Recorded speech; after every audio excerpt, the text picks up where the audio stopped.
Hi, this is Ofori, the digital reader. I often get questions about recommending e-readers, so I thought I would do a quick list of my top 5 favorite black and white eInk e-reader recommendations for 2026. Now, before I jump in, I want to set the stage a little bit. When I think about eInk readers, I break them into 3 categories. First, you got the book replacement devices. These are built for one thing: reading text-based books digitally.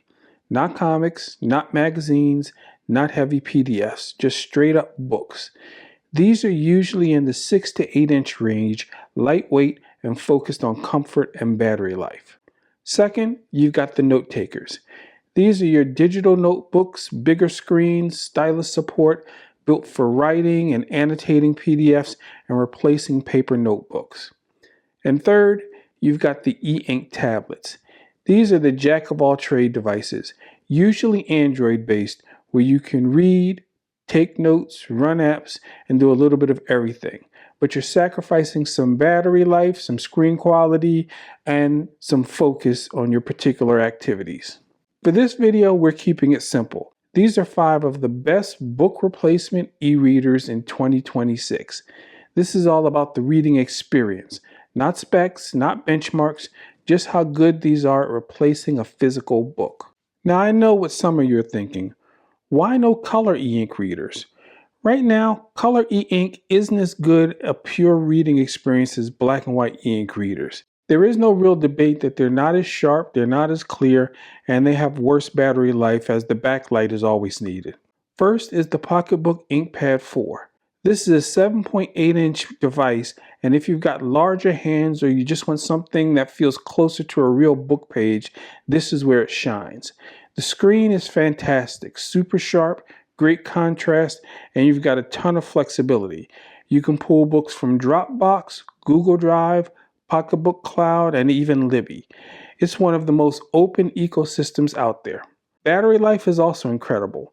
The InkPad 4 can sit in your bag for months and still have a charge, and when you're actively reading, it just keeps going. Now, the trade-offs.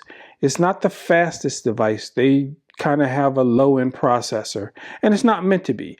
This is strictly for text-based book reading. PDFs and heavy graphics, this is not this device's strength. Currently, it's around $270.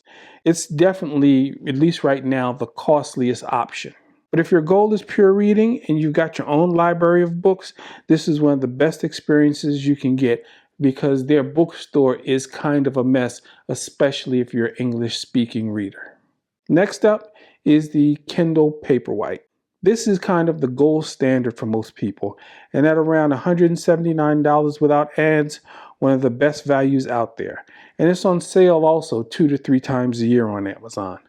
The screen is top tier, right up there with the InkPad 4, but where this device really stands out is speed. It's fast, it's smooth, and it's just a very polished experience. Even if you're not deep into the Amazon ecosystem, you can still get a lot out of it. Send to Kindle lets you upload your own books, track progress, and manage everything through the cloud. You can also add Kindle Unlimited for about $11.99 a month, which if you use it right is basically one of the best book streaming services out there. Downsides? It's still tied to Amazon. If you want full control over your library, there's a bit more friction, and the interface can feel a little cluttered if you don't use their filters on your content. But for most people, this is the easiest recommendation on the list. Now let's talk about the 6-inch category, the base Kindle and the Pocketbook Verse Lite. These are your ultra portable options, small, light, easy to throw in a bag or even a jacket pocket.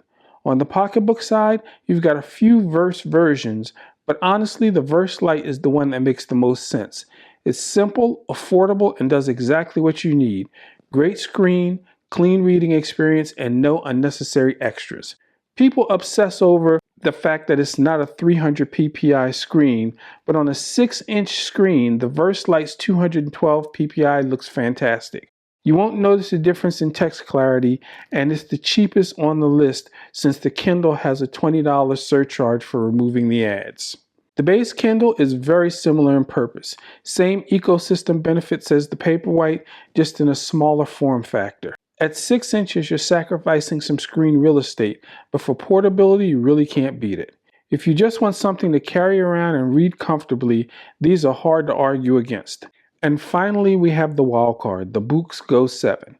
This is an Android-powered 7-inch e-ink e-reader, and this is for the person who has books everywhere. Kindle, Kobo, Nook, bookshop.org, and Google Books. Because it runs Android, you can just download an Android app for all those different services and read your books in one place on the Books Go 7. The screen is great, the flexibility is unmatched, and you can even do light note-taking or tablet-style tasks, but there are, of course, trade-offs. Battery life isn't as strong as the Kindle or pocketbook devices. You'll need to tweak the apps to get the best experience, and as a pure reading device, it's just slightly behind the more focused options. But in terms of versatility, this is easily the most flexible device on the list. This is for the tinkerer who wants one device to rule all their various book apps. So there are my top 5 e-ink readers for 2026. If you want the best large reading experience, go with something like the InkPad 4. If you want balance, speed, and simplicity, the Kindle Paperwhite is hard to beat. If you want maximum portability, the 6-inch Kindle and the 6-inch Pocketbook Verse Lite are perfect. And if you want one device that does a little bit of everything, the Books Go 7 is the way to go. At the end of the day, all 5 of these do one thing really well. Replace physical books with a digital experience that actually feels good to use. I hope this was useful for anybody who was curious about kind of what are the best devices out there. And this is Ofori, the digital reader, and keep reading.